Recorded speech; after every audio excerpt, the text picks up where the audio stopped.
Hi there, this is GCSE Forces, lesson 20, and this is stopping distance and reaction time. So the objective is going to explain what stopping distance is and the factors that affect stopping distance, and then recall typical human reaction times.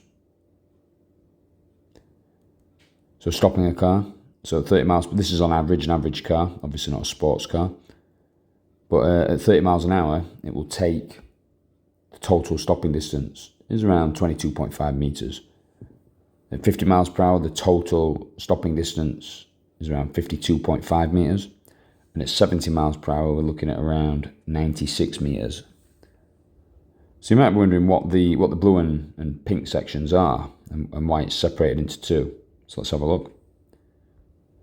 So the total distance required to stop a car, which is known as the stopping distance, is equal to the thinking distance plus the braking distance. The thinking distance is the amount of distance you travel whilst you are thinking about stopping, essentially. So if something runs into the road and you're in a car, your brain will take time to react, and the amount of distance you travel whilst you're reacting is called the thinking distance. The braking distance is the amount of distance your car will travel or your vehicle will travel after you've applied the brakes and the car is mechanically braking. Okay, let's move on. So the stopping distance is equal to the thinking distance plus the braking distance. So a really quick question if you want to pause and have a go. A person steps out in front of a car and the driver brakes. Her thinking distance is 20 meters and braking distance is 40 meters. Calculate the total stopping distance.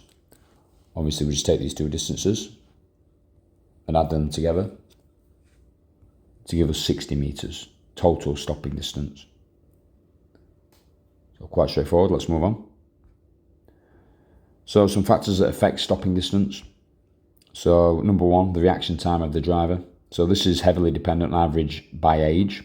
So the older a person is, the slower the reaction times become.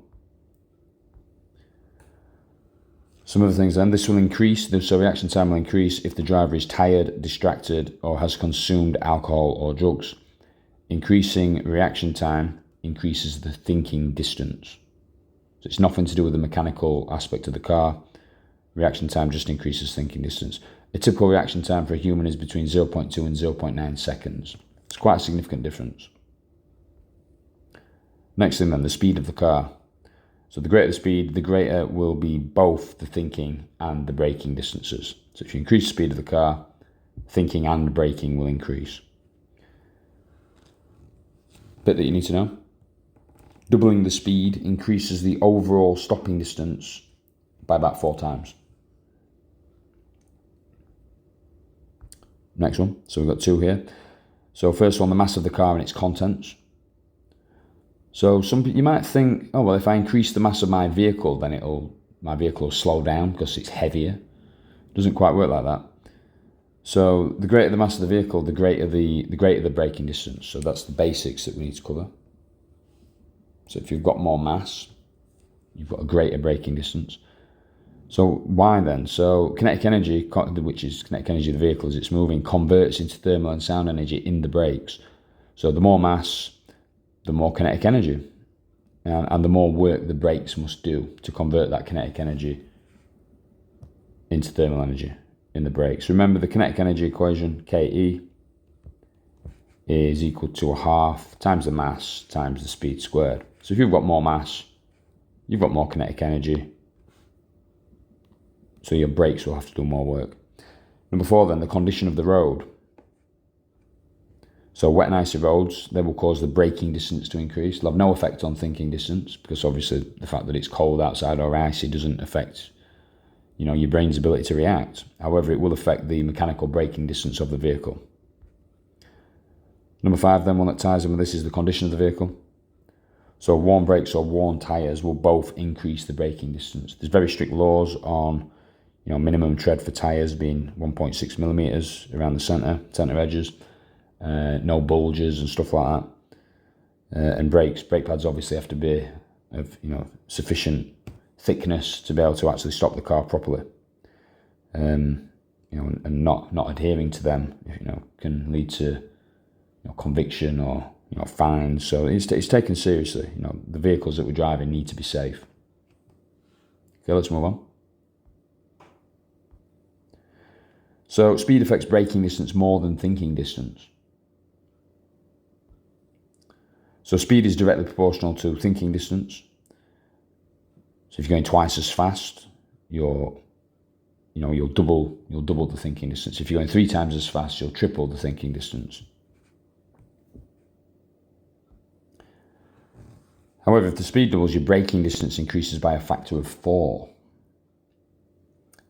Another example, if you tripled your speed, it would go up by a factor of 9.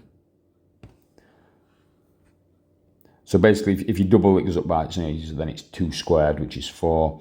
If you triple it, so that's 3 times, then it will be 3 squared, which is 9, and so on. So let's do an example question and make this make more sense, essentially. Right, so here's an example question. If you want to have a go at this one, you want to pause and have a go. So a driver travelling at 30 miles per hour undertakes an emergency stop. Their thinking distance is 10 metres and their braking distance is 15 metres.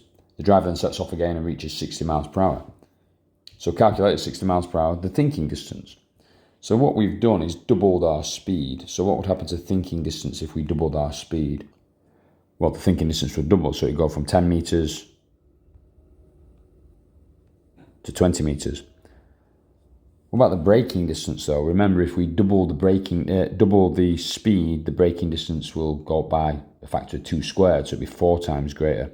So if the initial braking distance was 15 metres, we need to times that by 4. And 15 times 4 will give us a braking distance of 60 metres.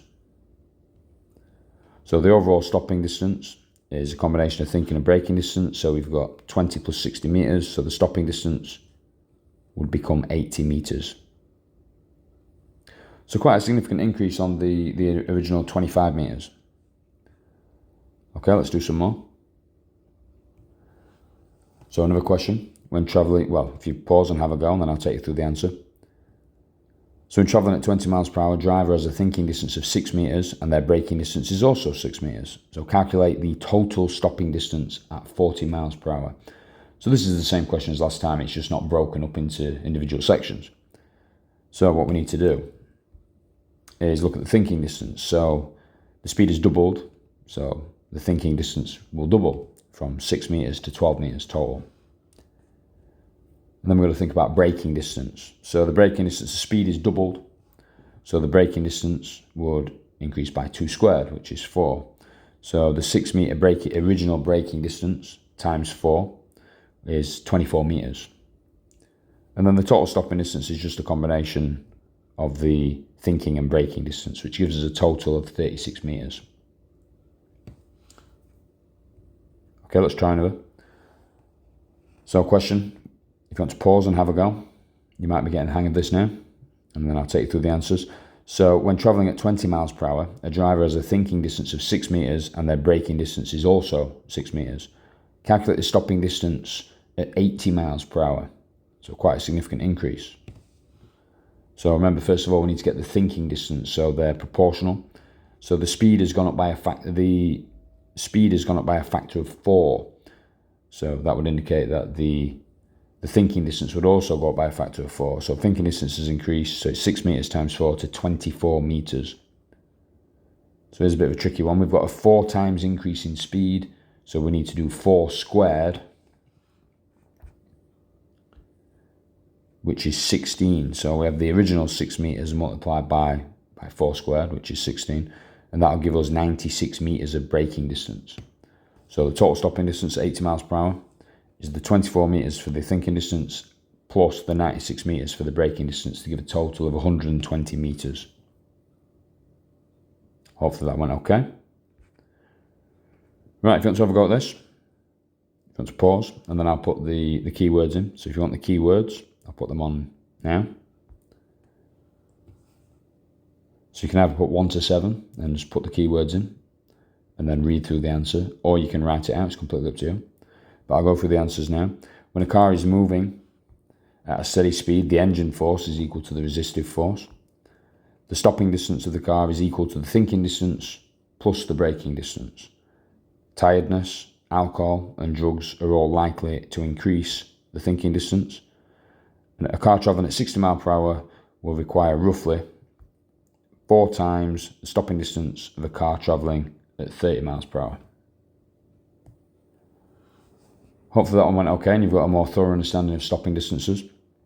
Thanks for listening, and I'll see you at the next video.